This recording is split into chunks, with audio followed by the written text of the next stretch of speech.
Video games make us want to move, but that doesn't necessarily mean we always want our movements to become the primary way of transmitting our intentions to the screen. For example, in my experience, I have found that when playing a game like, Mario Kart, players use that standard button layout tend to enjoy a higher level of success than those who count on motion controls to steer their cart. As a gamer, I truly enjoyed playing the Wii Sports versions of bowling and tennis, but they weren't terribly accurate. They had very little to do with the real sport. The graphics were pretty rudimentary and the controls were as simple as the game gets. But they were fun. And honestly, while there have been games based on bowling and tennis that are much more precise, graphically impressive, and feature a more realistic and accurate experience, they aren't fun. They were terrible. It's a balance many of us struggle with in real life. The functional experience is boring, the fun experience isn't realistic, so where do we go from here? Here is the biblical balance of fun versus functional for the believer.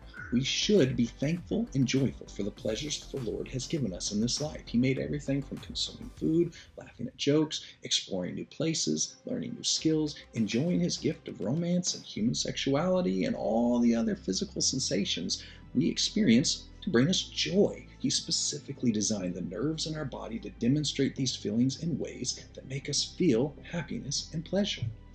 There are biblical constraints placed on all of these pursuits to ensure we do not chase pleasure to the detriment of our calling, which is to carry His light into the world and reflect Him to those living in the shadows. And due to the unique path each of us have been called to walk, we may carry personal convictions that are just as unique to align us with the road He has placed us on. But walking with the Lord is not some boring drudgery, sacrificing all of our present happiness for the promise of future joy. We should be the most joyful of all who walk on this earth, because we can enjoy His gifts of pleasure and happiness without shame or fear. The truth is, there is a time and a place for both the fun as well as the functional.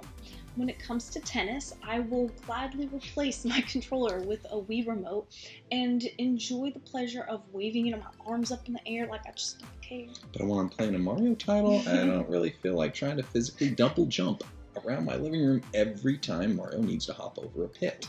In the life of a believer, we're called to submit ourselves to the guidance of the Spirit of God in all things. So we'll always know the who, what, when, and where, and even the how of appropriate conduct at all times. But we should be experiencing and demonstrating the joy as a child of the Father in every one of these circumstances. In our Father, we have access to the best of what He has designed for us, in the here and now, as well as in the hereafter. So don't let your joy be stolen by the enemy or perverted into a weak imitation of the genuine and righteous joy of being a child of the King. It is the joy we receive from Him that gives us the strength to do what He has called for us to do, not the other way around.